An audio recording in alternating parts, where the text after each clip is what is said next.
Alam mo, di na tayo makakapunta doon, pero kaya pa yan guys. Oh, di naka-stock RPM. Grabe naman lapit nun. Ito naman ang New York ng BGC guys, or ng Metro Manila. Miko Moto, ayan. Ito yung train shop.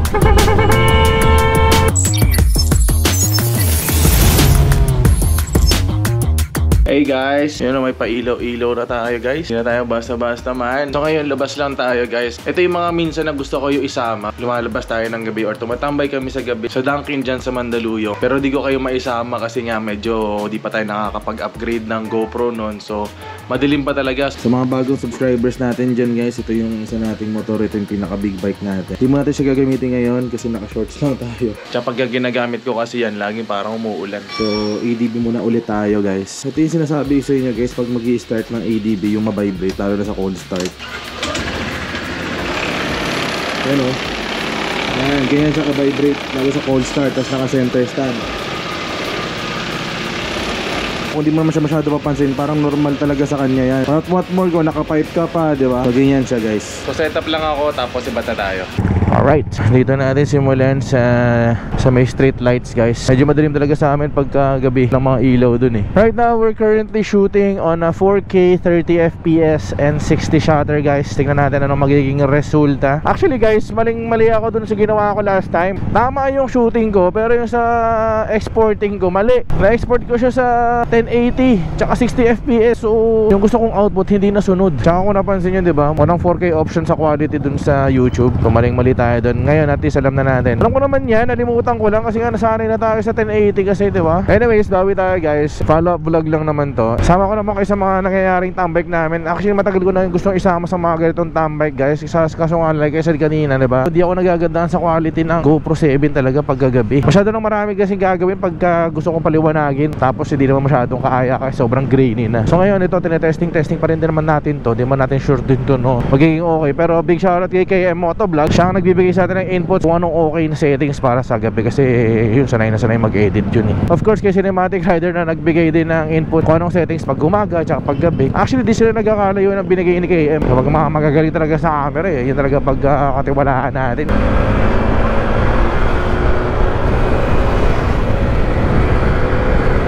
Anyway guys, back to the business. Yon, punta tayo ng Mandaluyong guys, Dunkin doon sa Sheridan. Hindi na tayo sa barangka kasi tumatambay ngayon. Dapat kanina lalabas ako, pupunta ako ng RRJR kasi magpapapalit sana ako ng mga center spring saka clutch spring. Parang gusto ko naman, kasi pa naka 800 RPM tayo or naka stock RPM. Grabe naman lapit nun. Gusto ko naman sana na palitan yung mga center spring natin kasi pa naka stock spring tayo, which is 800 RPM. Malamang yan naging 600, 400 RPM na lang siya kasi diba tagal na natin ginamit eh. Babad na babad niya sa long ride eh. Alam niyo ba kung bakit gusto ko ng 800 RPM? Yung feeling na dumadang ba siya, yung kumakagat siya kaagad from stop, yun ang gusto ko talaga. Ayoko ng delay, yung pagka piniga mo matagal pa siya bago siya aandar. Yun ang ayoko kasi na feeling. Ngayon naman gusto ko i-try yung 1000 or 12 kasi diba pagka nainitan yun or pag tumagal yun, bumababa kasi nagiging 1000, nagiging 800. Yun naman siguro try natin. May konting delay yun for sure, pero in the long run nagde-deteriorate yung spring niya.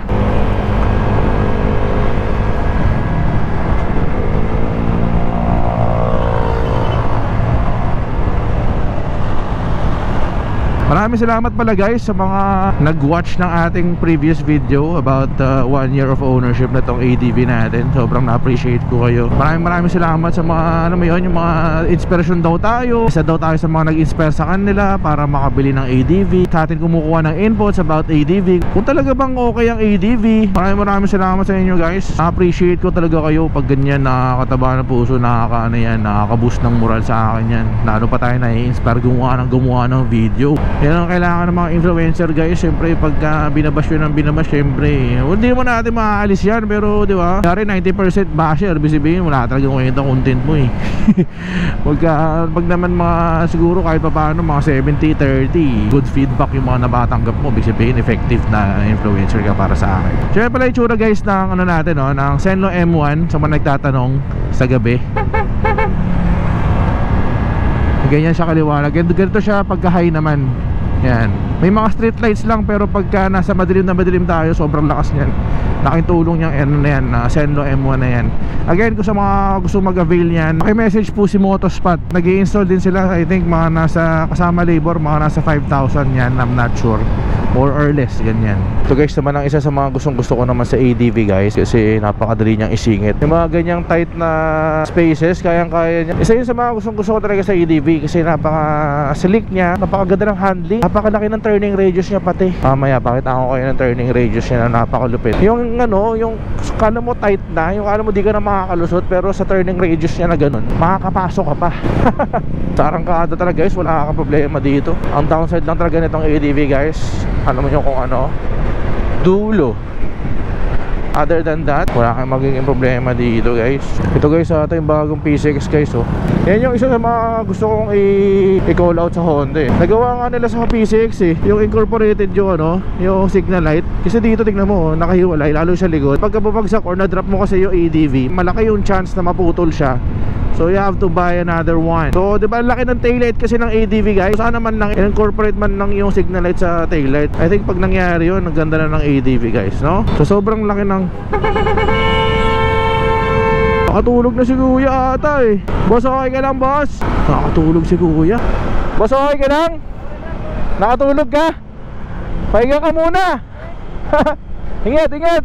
Kaya guys, pag ganoon, panalo sa mga tropa natin, mga nag-MC taxi dyan, pag di nyo kinakaya talaga, pahinga kayo guys. Paano pagka may kasalubong yun?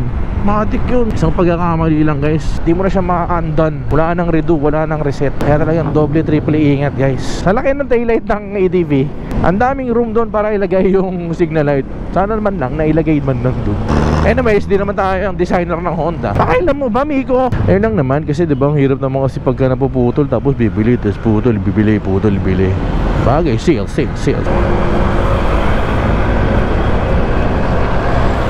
Ayun guys, ang ganda na ng suspension natin. Talagang na-absorb niya na yung mga lubak, thanks to TRC Racing Philippines. Dati kasi guys, ang nakakabit sa rear natin is 365mm, which is yung stock height ng PCX. So ngayon, medyo malaki kasi tayo, tapos lagi tayong kinakantsawan ng mga kasama natin na lowered daw, lowered. Kaya pinilitan natin siya sa stock height ng ADV, which is yung 395mm, na fully adjustable pa rin from TRC. Again, kung gusto nyo ng ganyan, lagay ko yung link dyan sa description kung gusto nyo bumili niya. Fully adjustable yan, preload, compression, rebound. So mapapatono nyo yan, depende sa bigat nyo, depende kung solo or madalas kayo nag-back ride. Kasi like I said, okay ang Showa guys pagka may mga OBR. Lagi ako nakakita ng ganyan, yung umaandar yung ADV pero nakailaw yung stoplight. Alam nyo bakit? Kasi napaka-sensitive ng brake levers ng ADV sa 160. Yun pa, isa pa sa mga consider nyo yan. Pag nag-ride kayo guys, kung lagi nakaabang yung mga fingers nyo sa preno, huwag nyo silang pipindutin kasi kahit sabihin mo nakapatong lang yan, yung maiiwasan, nakakonting piga ka pala dyan. So ganyan ang itsura nyan. So para maiwasan siya, patong mo lang talaga pero wag mo siya pipigain. Like patong lang, ganyan lang oh. Pero ang turo sa mga riding schools guys, dapat hindi ka nakaabang sa preno eh. Kasi anytime naman na may biglang object yan, unang instinct mo is to break the lever. So kahit hindi mo siya iabang yung kamay mo dyan, nakita mo kailangan mo huminto, mapipiga at mapipiga mo siya. Pero syempre tayo, di naman natin mahiwasan yung ganun. Kaya minsan nakaganyan lang ako. Pero di ko pinipiga.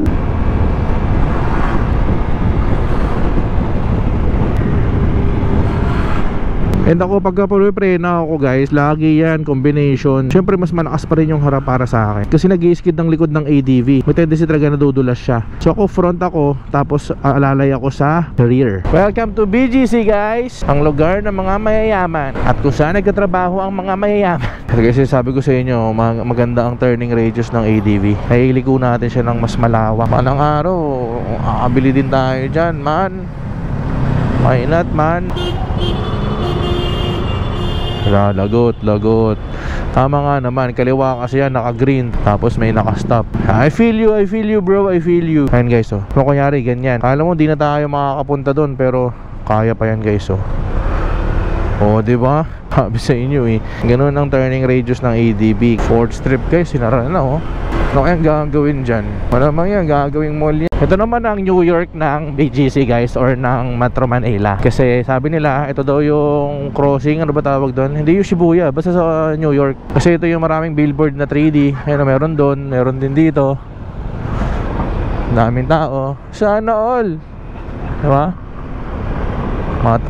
Lalo sa weekends, ang dami dito. Tapos yun no, parang sa LA ba yun? Anyway guys, grabe nangyari sa LA no. Yung mga tropa natin dyan, mga subscriber natin dyan sa LA, ingat kayo ha. Grabe nangyari sa LA no. Sana safe sila lahat. Yung mga tropa naman natin dyan, tulad ni Peter, safe naman yung mga tropa natin dyan. Kaya, pero ingat-ingat pa rin kasi alam ko di pa rin natatapos. Sarap ng turning radius nito, mamen. EDSA kasi tayo para makarating tayo ng Rockwell, tapos Barangka. Ngayon, nag-ano na tayo, nag-BGC na tayo. Yung Sheridan, tatawid lang tayo ng bagong tulay. Normally, ang travel time natin mula bahay siguro mga 30 minutes to 35 minutes. Pero ang gusto ko naman pag dumadaan ako dito sa BGC, syempre nakakita ka ng mga magagandang matataas na building, ang liwanag na kalye, mga ganyang puno na maintain nila, tsaka walang kable. Kasi yung mga cable na dito, yung mga electricity nila dito, nasa ilalim, nasa underground. Kaya tinaman linis tignan, diba, dito sa BGC. Kaya sarap pumasyal din talaga dito, tsaka manirahan. Kung papapiliin ka, syempre gusto mo manirahan sa mga ganitong klaseng community, diba? Yun nga lang, medyo ano kasi dito, medyo business side na kasi dito. Ito yan no, ganda na ito guys, diba? O diba, alam mo nasa ibang bansa ka pero landers lang yan, mame.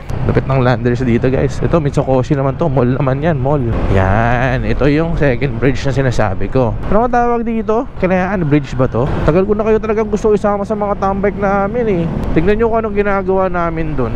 Most ng mga tumatambay dito guys, ito talaga yung mga malalakas pumaldo. Kung kala mo mga tambay lang pero lalakas pumaldo na itong mga to. Pusin na mga tumatambay dito, ito na talaga yung pinaka-income nila. So dito na kinukuha yung mga needs nila, yung mga pangluho nila sa motor, pang ride, lahat nandito. Tayo medyo mahina-hina pa nga tayo kung tutuusin, pero malaking tulong na rin talaga siya as an additional income para sa atin. Anong kanta yun kuya? Lapit na tayo guys, mga 9:25 nandun na tayo. So malapit siya guys sa TV5. Tapos ito naman yung Unilab. Yan, ito naman yung Unilab. Yan, kung makita ka ng ganyan, pa-jogging-jogging lang. Dapat jogging-jogging din tayo no? Napakalaki ng Unilab na yan. Hanggang dyan, sa kanto na yan, sa traffic light. Tapos yan na yung Dunkin. May mga dirt bikes. Social climbing muna tayo ngayon. Kunyari meron tayong pera, ganyan. Kasi tingnan ito nabili ko sa TikTok shop. Ang ganda ng telo. Lagay ko dyan sa link sa baba, saan nyo mabibili. Tama, maganda yan. Sobrang quality. Grabe. Ba talaga pag mga paldo sa TikTok guys. Can I get one name pa? Miko. Yun, Miko. Starbucks lang tayo with Ninong. Sa kanya pala nabili guys yung group phone natin. Thank you. Ay, transfer ka pala. Ay, pogi naman ito. Minsan lang. Starve tayo bro. Starve. Tingnan guys yung ginagawa namin. Kasama natin si Dodi. Nagti-TikTok shop siya Ayan. Ayan yung may-ari, si Miko mo. Yan, nagti-TikTok shop siya. Ito yung mas kinaganda yung mas pinaganda yung side mirror na ginagamit niya. Tsaka nagmukhang lower yung motor niya dahil sa side mirror na ginagamit niya. So yun yung mga ginagawa namin dito guys. So anong makita namin na pwedeng ibenta, tulad itong shirt natin, yan mga ganun, pini-TikTok shop namin yan. Tapos yun, from there nagkaroon kami ng sales. So konting sales na naman. Pero iba sa amin, sobrang paldo na dito. So bagong ADV guys, stock na stock Compare mo yung stock guys. Pero gusto nila maganda yung quality. Ito naman si Boy ito guys, nagti-TikTok shop naman. Ito rin yung carbon dito. So, ganito yung itsura niya kapag naalagay na. At nakakabit na sa NMAX dito nyo. So guys, dito tayo ngayon sa Dunkin Donuts, Sheridan, and as you can see, nandito yung idol natin si Miko Moto. Ayan. Ito ang content siya. And ganyan yung mga ginagawa namin every time na tumatambay kami kasi nga we have to earn money. Yung height natin 5'9", and yung kilo natin is nasa 88 kilo. So, pinili natin size is XL. Father's Day ko. Ayan, sige. Brother, pangalan mo? Kenneth. Saan mo nakuha to pre? King Carbo. King Carbo no? Ganda ng Forged carbon guys. So yun yung plano natin this 2025 sa ADB natin, papaking carbon natin to. So plano kong ipa-king carbon guys ito. Itong grab bar ito. Yan lang naman. Tapos itong tapalodo natin dito. Kasi isa sa mga plano natin, abangan nyo kasi magmapa-premit tayo. Yung parang BMW na lining dito, parang eyeliner ng BMW. Lagay ko yung picture dyan. Diba? Parang forma natin na malupitan to na medyo dapat simple pa rin. Yung carbon natin dapat hindi yung sumisigaw na carbon, yung mga touch of carbon lang. Pare! Hello, ba't ka na? Yun. Ba't na pare? Ingat kayo pare ha. Ingat ha. Pare. Yun ang ginawa namin guys dito sa Dunkin. tamang ano lang, tawag namin kasi doon trabaho. Trabaho. Kasi siyempre, yun eh, kailangan mong trabahuin para may kita, di ba? Home sim. Hindi mo to si Pao eh. Dati Joyride. nag-MC taxi yan. Pero ngayon, wala no? Baka nagkakarga na ng motor, wala nang MC taxi. Ito, nag-MC taxi pa to kasi alam yung ginagawa. Nangangangkas lang ng chicks eh. Paano nyo pala si kumpare? Ang page lang naman, Chili Motovlog, di ba? Ayan o. Dodi, idol na idol ko. Panood. Mga brother, ingat kayo. Ingat kayo. Love you, pare. Ganda ng carbon, no? Forged carbon, mamin. Katas ni TikTok. Sana all. Alright, let's go. Ayun lang guys ang mga ginagawa natin sa batang bike ng King Panda guys. Ito yung part ng Mandaluyong kay Pasig na nagiging Japan guys. Baliktad. Batang Japan, sa Mandaluyong. Ay, taga dito ka, alam naman. Ang gano'n ng pag-road. Ito yung sinulitan ng statement guys.